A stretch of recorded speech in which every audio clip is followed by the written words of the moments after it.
Bom dia.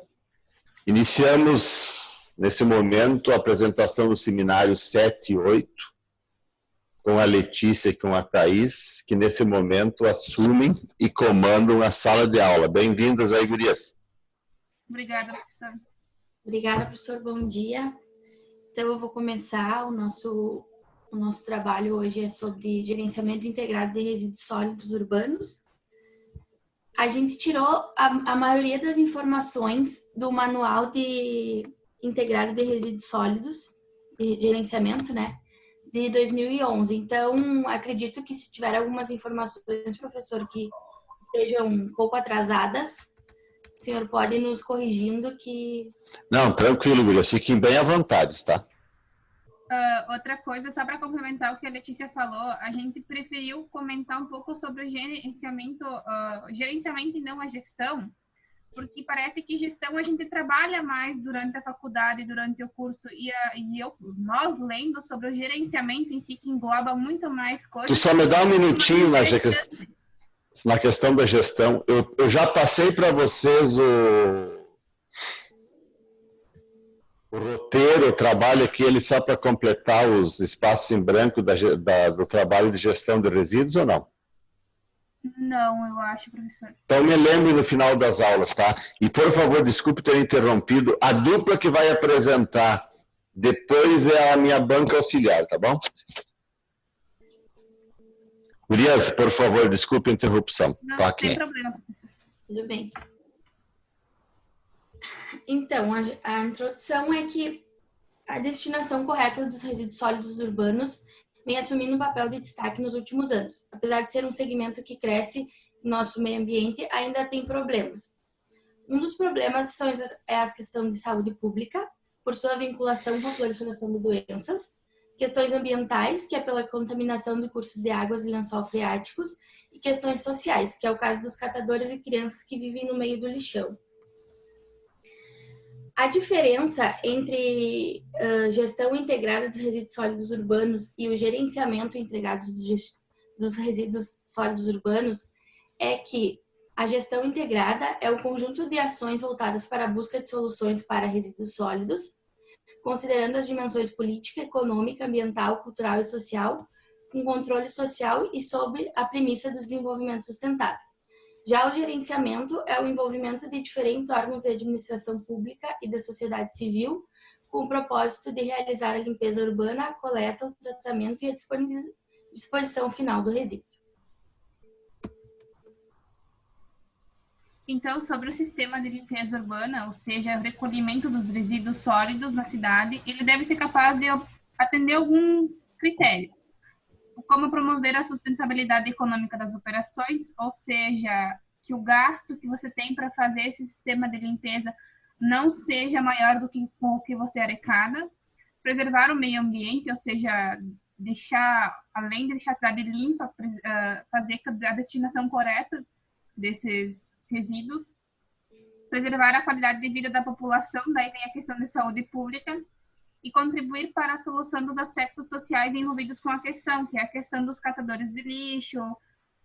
Ainda a gente tem bastante a questão de lixões, não nas cidades pequenas, e talvez nem aqui por perto, mas a questão de lixões que as pessoas vivem nesses lugares, né? Então, é uma questão social também. Sobre as formas de administração do recolhimento do lixo, enfim, do processo como um todo, ele é de responsabilidade do município os serviços de recolhimento de resíduos. Porém, eles podem ser administrados de diferentes formas. Diretamente pelo município, através de uma empresa pública específica, através de uma empresa de economia mista criada para desempenhar especificamente essa função. Pode passar, Letícia. Então, ali. Tem esses 3 tipos diferentes também, que é a concessão, na verdade, a concessionária planeja, organiza, executa e coordena o serviço, podendo, inclusive, terceirizar as operações e arrecadar o pagamento referente à sua remuneração diretamente junto ao usuário do serviço. Ou seja, quando uma empresa ela tem a concessão para fazer esse serviço, além dela fazer todo o serviço propriamente dito na prática, ela é responsável por cobrar o usuário sobre o serviço prestado. Na terceirização, a administração pública, ela exerce as funções prioritárias, como planejamento, coordenação, fiscalização, deixando as empresas privadas a operação propriamente dita. E o consórcio caracteriza-se como um acordo entre os municípios com o objetivo de alcançar metas comuns previamente estabelecidas.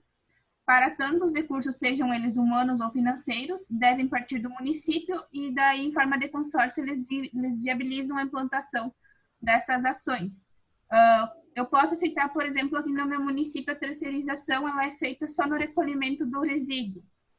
A prefeitura, o município contratou uma empresa, eles fazem a terceirização, que é o recolhimento do resíduo na cidade. Só que quem dita a função de qual é o roteiro, os dias da semana e como deve ser feita a separação do lixo no caminhão, quem dita isso é o município. E essa empresa ela é responsável pelo transporte e o recolhimento. Aí, aqui no município participa de um consórcio que é o Conigepu, não sei se o professor já conhece. Da onde que é? Qual é a cidade? Consórcio? Eu moro em Engenho Velho, mas a gente pertence ao consórcio da Conigepu. É ali perto de Sarandi, né? Isso. E vocês têm realmente um consórcio, eu já ouvi falar. Isso. É um dos poucos que existe. Isso, exatamente. Então, o consórcio ele é responsável pela destinação final do resíduo. Lá tem a separação, chega o caminhão do lixo lá, eles fazem a separação do resíduo em si, e ele tem o aterro sanitário, né? Então, é um consórcio entre vários municípios que eles tira a curiosidade, esse aterro é do consórcio mesmo? Aí, eu não sei te dizer nesses termos, professor, se é do consórcio, se era do município de Trindade. Tá, mas ele se localiza onde? É em Trindade do Sul, consórcio. Então é do consórcio, não faz parte da máfia do Estado. Ah, tá. Eu não sei como é que funciona isso. Sim, sim. Muito bom. Pode passar. Então, a definição de resíduo sólido, que a gente sabe, segundo o dicionário, lixo é tudo aquilo que não se quer mais, se joga fora. Coisas inúteis, velhas e sem valor. E já segundo a BNT, a gente define lixo como resto das atividades humanas consideradas pelos geradores como inúteis, indesejáveis ou descartáveis, podendo apresentar-se no estado sólido, semissólido, aqueles que possuem teor de umidade inferior a 85%, ou líquido, somente resíduos industriais perigosos, desde que não seja passivo de tratamento convencional. Gurias, de vez em quando vou interromper vocês, tá? Para não deixar passar. Vocês todos, engenheiros, se acostumem a não chamar lixo de lixo, e sim de resíduos, tá? Sim. E, na verdade, lixo teria que ser chamado apenas o que não pode ser aproveitado de maneira nenhuma, porque lixo vem de lix, que significa cinzas ou algo totalmente inútil. E o lixo... Eu achei engraçado porque no manual ele tratava muitas vezes por lixo. E aí algumas palavras ficou, professor, vai ter mais pela frente. Não tem problema. A gente trocou. É um erro deles, né? Não de vocês. No manual trata de lixo mesmo. E ainda nessa definição que eles fazem sobre o lixo, eles ainda justificam embaixo, teria uma parte que Sim. Continua ali que diz assim que o que para você pode ser lixo, para outra pessoa não é. Então, não é lixo, é resíduo. É que esse conceito está mudando, né? A cada dia. Está mudando. E hoje nós chamamos de o que não tem mesmo utilidade de rejeito, que é muito pouco. Daí. Uhum. Vamos lá, gurias, continue. Eu vou, de vez em quando, dar uns pitaquinhos, tá? Sim, não tem problema, professor. A classificação dos resíduos sólidos, então. Quanto ao risco potencial de contaminação ao meio ambiente, eles são divididos em 3 classes. A classe 1, que é os perigosos, que são aqueles que, em função de suas características intrínsekas de inflamabilidade, corrosividade, reatividade, toxicidade ou patogenicidade, apresentam risco à saúde pública, ou ainda provocam efeitos adversos ao meio ambiente quando manuseados ou dispostos de formas inadequadas. Os classe 2, ou não inertes, que são os resíduos que podem apresentar característica de combustibilidade, biodegradabilidade ou solubilidade. ou possibilidade de acarretar riscos à saúde ou ao meio ambiente. Não se enquadram nas classificações de resíduos de classe 1 perigosos e nem de classe 3, que é os inertes. A classe 3, ou inertes, são aqueles que, por suas características intersecas, não oferecem risco à saúde e ao meio ambiente. Quanto à natureza ou origem, a gente tem, aí vai aparecer várias, professor, lixo, mas enfim, a gente tem o lixo doméstico ou residencial, o lixo comercial, lixo público, lixo domiciliar, que daí seria os especiais, que é pilhas, baterias, lâmpadas, pneus, e os lixos de fontes especiais, que daí eles precisam de um outro destinamento, né, que é os lixos industriais, lixos radiativos, lixo de portos, aeroportos, terminais rodoferroviários, lixo agrícola e os resíduos de serviço de saúde. Então, sobre as características dos resíduos, e até essa tabela foi tirada do manual, tu pode até perceber, professor, que eles continuam colocando ali o lixo. Então, a composição gravimétrica dos lixos é a composição por tipo de material que contém no lixo. É um belo de um tema esse aí. E é importante observar que, se vocês forem ver o Brasil comparado a outros países, o Brasil produz mais matéria orgânica. Eles justificam isso pelo fato de que o Brasil ainda não é tão industrializado, ou talvez as pessoas não tenham tanto o costume de ter uma alimentação industrializada como os outros países. Graças a Deus. Então, a gente produz mais matéria orgânica quando comparado aos outros, por essa questão. Pode passar, Letícia. Só um minutinho, gurias, voltem ali. Sim. Assim, ó, tá muito bom esse slide de vocês, tá? Mas, na verdade, a gente divide em grupos, né? O grupo papel, papelão, né? Que daí são todos os tipos de papéis. O grupo plástico, o grupo metal e metais ferrosos, metais não ferrosos, a matéria orgânica. E daí nos grupos tem subdivisões. Eu acho que eles comentam depois sobre isso, professor, só que as tabelas são muito grandes e ficava meio extenso para colocar. Não, Luiz, eu não estou criticando, só estou ajudando vocês. Não, mas eles também separam, só para complementar. Tá. Ótimo, vamos lá. Então, o lixo também ele é classificado, resíduos no caso, em características físicas e químicas e biológicas. Nas características físicas, a gente pode citar geração per capita, composição gravimétrica, peso específico aparente, teor de umidade e compressividade. Pode passar, Letícia. Então, a geração per capita nada mais é do que a quantidade de resíduos gerada diariamente por um número de habitantes em uma determinada região. Basicamente é isso. E é importante nós sabermos essa quantidade desde a questão para projetar a quantidade de veículos que se necessita para fazer o recolhimento desse resíduo. Então, o manual mostra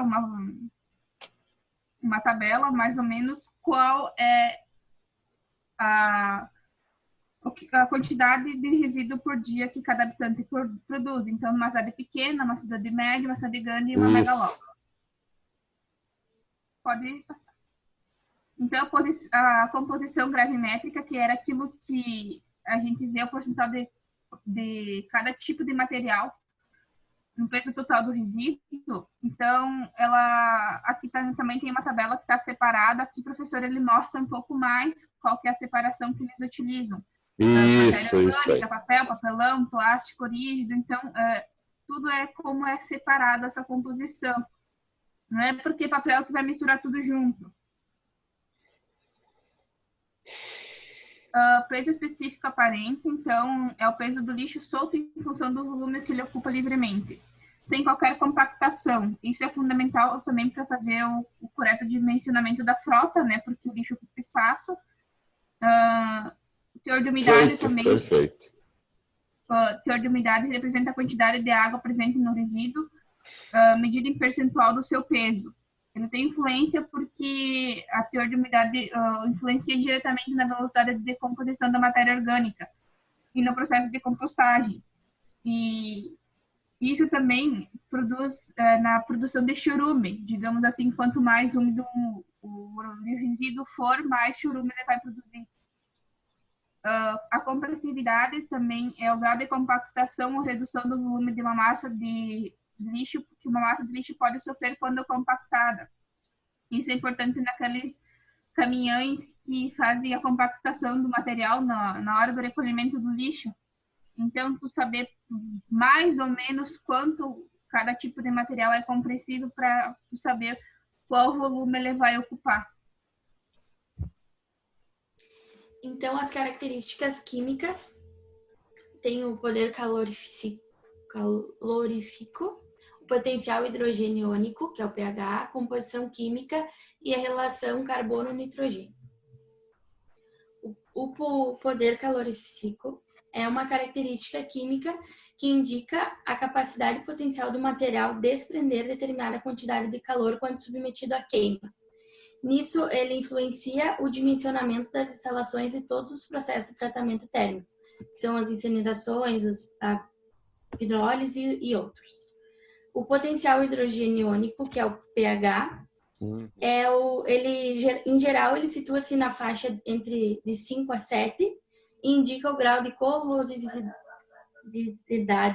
dos resíduos coletados e serve para estabelecer o tipo de proteção contra a corrosão a ser usada em veículos, equipamentos, containers e caçambas metálicas. A composição química, que consiste na determinação de teores de cinzas, matéria orgânica, carbono, nitrogênio, potássio, cálcio, fósforo, resíduo mineral total, resíduo mineral solúvel e gorduras. Ajuda a indicar a forma mais adequada de tratamento para os resíduos coletados. E a relação carbono-nitrogênio, que indica o grau de decomposição da matéria orgânica dos resíduos, nos processos de tratamento de disposição final. É fundamental para estabelecer a qualidade do composto produzido. E as características biológicas são aquelas determinadas pela população microbiana e dos agentes patogênicos presentes nos resíduos. O conhecimento dessas características tem sido utilizado no desenvolvimento de inibidores de cheiro e de retardadores ou aceleradores da decomposição da matéria orgânica. Então, os fatores que influenciam nas características dos resíduos sólidos. Primeiro, a questão climática. Chuva, outono e verão, digamos assim. O que pode acontecer? Aumento do teor de umidade, e principalmente a gente teve até esses dias, uns dias com muita umidade no ar. Então, o lixo tende a ter mais água presente na composição. Aumento do teor de folhas. Isso também influencia. Aumento do teor de embalagens de bebidas, latas, vidros, plásticos rígidos. Tá? Épocas especiais. Carnaval, Natal, Ano Novo, Páscoa, tal. Esses feriados também aumentam o teor de embalagens de bebidas, digamos, nas cidades, que as pessoas vão visitar umas às outras, produz mais resíduo, aumento da matéria orgânica, consequentemente, esvaziamento das áreas da cidade em locais não turísticos, as pessoas saem para ir para locais turísticos. O que acontece no final do ano? Todo mundo sai do interior para ir para a praia. Vocês imaginem a quantidade de resíduo a mais que é produzida nesses lugares. E nem sempre esses lugares estão preparados para isso também. Exatamente. Aumento populacional em locais turísticos, que foi o que eu acabei de falar da questão da praia, férias e tal, todo mundo sai das cidades do interior para ir para os locais turísticos. 4, ele trata de fatores socioeconômicos, tá? Nível cultural, nível educacional, poder aquisitivo, desenvolvimento tecnológico lançado dos novos produtos, promoções de lojas comerciais, campanhas ambientais. Quanto maior o nível da cultura da pessoa, maior a incidência de materiais recicláveis e menor a incidência de matéria orgânica. Quanto maior o nível educacional, menos a incidência de matéria orgânica. Quanto maior o poder aquisitivo, maior a incidência de materiais recicláveis e menor a incidência de matéria orgânica. Maior o consumo de supérfluos perto do recebimento do salário. maior consumo de supérfluos no fim de semana, introdução de materiais cada vez mais leves, reduzindo o valor do peso específico aparente dos resíduos, aumento de embalagens, a gente ficou duplicado o aumento de embalagens, redução de materiais não biodegradáveis e aumento de materiais recicláveis ou biodegradáveis. Então, isso é tudo uma questão de desenvolvimento que influencia nos fatores da produção de resíduo. Acondicionamento dos resíduos.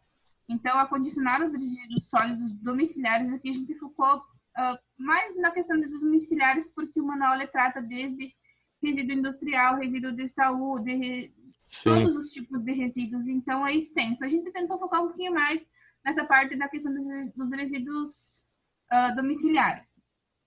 Tu tem que preparar ele de forma correta para tu deixar que ele possa ser recolhido, para deixar ele ser recolhido. O condicionamento está associado em evitar acidentes, é a questão, tem a foto ali no lado que mostra a pessoa que colocou numa caixinha, cuidado do vidro. Isso é para evitar acidentes das pessoas que fazem o recolhimento desse lixo, né? Evitar a proliferação de vetores, ou seja, condicionar, botar o resíduo num local fechado, uma sacolinha fechada, ou seja, porque senão os vetores vão estar presentes e daí vira uma questão de saúde pública. E minimizar o impacto visual e olfativo, isso é bem óbvio, acho que todo mundo entende. É importante, né? Reduzir a heterogeneidade dos resíduos no caso de haver coleta seletiva, e isso também é importante do município ter. Eu não sei como é que funciona nas outras cidades, mas eu digo aqui na minha cidade a gente tem a separação do lixo, são 2 cestas de lixo em cada residência. Isso quem fornece é o município, às vezes cada 2 residências tem uma. Opa, mas só um pouquinho, que isso é interessante. Espera aí, deixa eu ver se eu vi direito. Tu disse que tu tem na tua casa 2 cestos. Para fazer o recolhimento lá na rua, né? Lá na rua ou dentro de casa? Não, na rua. Na onda que a gente faz a disposição para o caminhão passar a pegar. Não é container, então é 2 cestos que a prefeitura dispõe. Isso. E daí, às vezes, tipo assim, no máximo... Mas é um avanço, muito bom. No máximo, cada 2 casas tem um cesto, na divisa do terreno, enfim, porque é uma cidade pequena. E daí tem a lá... Não, sim, ótimo. Achei maravilhosa a solução, cestos. Não tem por que ser o container que é mais caro. O orgânico e o seco, né? Muito bom. Então, é bom que as pessoas também façam essa separação, né? Que nem aqui... na questão de resíduo, a gente aqui em casa tem separação de orgânico e seco, na verdade. A gente faz essas 2 separações. Ô, Thaís, tu tem foto desses cestos aí? Agora, no momento, não, mas eu posso descer e tirar daqui a pouco. Não, mas eu quero ver. Depois tu tira e nos mostra no intervalo. Sim, pode deixar. Volta ali um pouquinho, que acho que facilitar a realização da etapa da coleta, justamente essa questão, porque aqui o caminhão que recolhe o resíduo, ele só faz a separação entre o seco e o orgânico, porque lá na Conigepu, depois entre o resíduo seco, eles fazem a separação daí por tipo de material. E, Thaís, no geral, assim, o pessoal da cidade separa corretamente ou não? A gente, o ano passado eu trabalhava no município e a gente trabalhou numa questão de campanha dessa separação também. Teve uma redução, agora eu não sei te dizer em quanto, em termos de custos e em porcentagem, porque eu já não lembro mais. Mas foi bem significativo e foi trabalhada a questão de também compostagem, fazer a compostagem em casa. A gente comprava, a prefeitura fez um incentivo para comprar as composteiras e o pessoal fazia a compostagem em casa. Então, eu digo o resíduo orgânico diminuiu significativamente o valor. Eu digo porque em Passo Fundo tem, né, professor, os containers, mas eu, por exemplo, a gente separa lá em casa, assim, tem o orgânico e tem o seco. Mas, no geral, tu vê os containers muita mistura, né? Não, então... aqui foi bem assim, uma vez por ano é trabalhado, feita uma campanha e tal. Então, funciona, ele resolve um bom pouco, no caso, significativamente. Pode passar. Coleta e transporte de resíduos sólidos. Então, os veículos para a coleta de lixo dos resíduos domiciliares tem duas. São as compactadoras, que no Brasil são utilizados equipamentos compactadores de carregamento traseiro ou lateral, que daí no caso é essa aqui. E as sem compactação, que são conhecidas como baú ou prefeitura, com fechamento na carroceira por meio de portas corrediças. Então, um bom veículo de coleta de lixo domiciliar deve possuir as seguintes características: não permitir derramamento de lixo ou do chorume na via pública, apresentar taxa de compactação de pelo menos 3:1, ou seja, 3 metros cúbicos de resíduos ficarão reduzidos por compactação a 1 metro cúbico, apresentar altura de carregamento na linha de cintura dos garis, possuir carregamento traseiro de preferência, dispor de local adequado para transporte dos trabalhadores, apresentar descarga rápida do lixo no destino e possibilitar basculamento de contêineres de diferentes tipos. Tratamento de resíduos sólidos urbanos. Define-se tratamento como uma série de procedimentos destinados a reduzir a quantidade ou o potencial poluidor dos resíduos sólidos, seja impedindo o descarte de lixo em ambiente ou local inadequado, seja transformando em material inerte ou biologicamente estáveis. Então, é a reciclagem e a compostagem. A reciclagem. Denomina-se reciclagem a separação de material de lixo domiciliar com finalidade de trazê-lo de volta à indústria para ser beneficiados.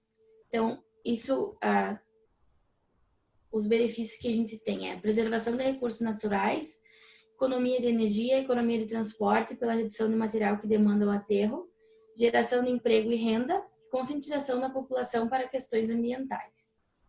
A compostagem. Define-se compostagem como o processo natural de decomposição biológica de materiais orgânicos de origem animal e vegetal, pela ação de micro-organismos. Para que ele ocorra, não é necessário a adição de qualquer componente físico ou químico à massa do lixo.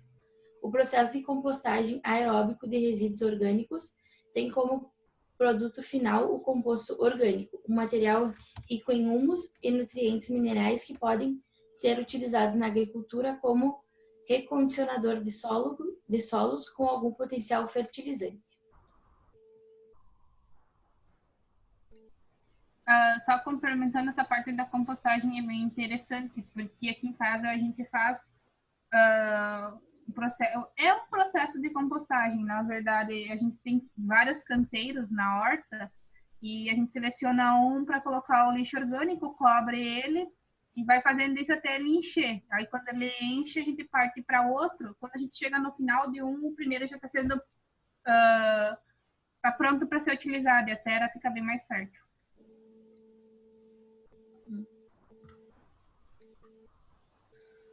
Então, sobre a recuperação de recicláveis, entre as alternativas para o tratamento ou redução dos resíduos sólidos urbanos é a reciclagem adequada, que desperta maior interesse também na população, principalmente pela questão do apelo ambiental, né?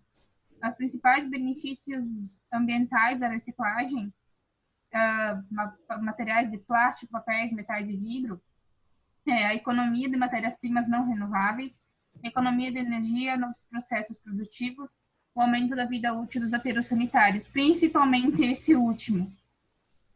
Pode passar. Coleta seletiva porta a porta. Consiste na separação pela população dos materiais recicláveis existentes em seus domicílios para que posteriormente os mesmos sejam coletados. Materiais orgânicos e úmidos, esses materiais não são recicláveis, né, eles são descartados, mas aí o seco, né, que é papel, metal, vidro, plástico. Então, na maioria das cidades onde existe o sistema de coleta seletiva, os roteiros são realizados semanalmente e utilizam-se caminhões ali diz, no manual diz tipo carroceria aberta, mas desde que tenha a coleta seletiva, eu acho que o tipo de caminhão é de menos. Após a coleta, os materiais recicláveis devem ser transportados para uma unidade de triagem para que seja feita uma separação mais criteriosa dos materiais visando a comercialização dos mesmos. Também temos os pontos de entrega voluntária, que é os PEV, que consiste na instalação de containers ou recipientes em locais públicos, para que a população voluntariamente possa fazer o descarte dos materiais separados em suas residências. A resolução do CONAMA de 275, de 25 de 4 de 2001, estabelece o código de cores para diferentes tipos de resíduos. Se eu não me engano, ali na frente, na praça da EMED, a gente possui um ponto de entrega, né, voluntário. Sim. E tem outros lugares em Passo Fundo também que eu já vi esses pontos. É separado por cor, né, os containers, daí os azuis é os papéis, vermelho é plástico, verde vidros, amarelo metais, laranja resíduos perigosos, branca resíduos ambulatoriais e de serviços de saúde, marrom resíduos orgânicos e cinza o resíduo geral não reciclável ou misturado que esteja contaminado. É separado a partir desta tabela. Então.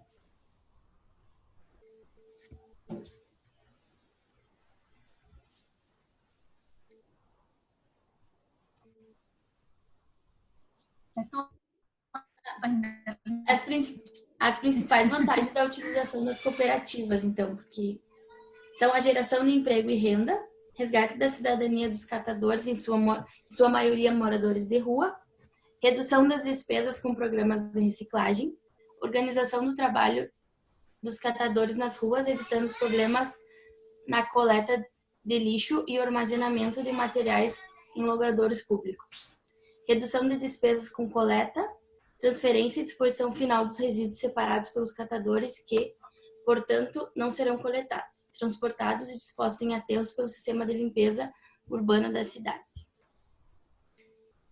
E, não sei se vocês escutaram, meu sobrinho acordou, então deve ter escutado uns gritos aí.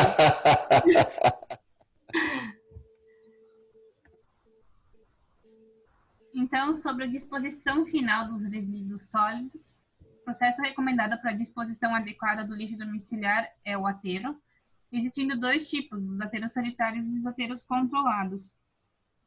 Sendo o mais correto de todo ainda o aterro sanitário.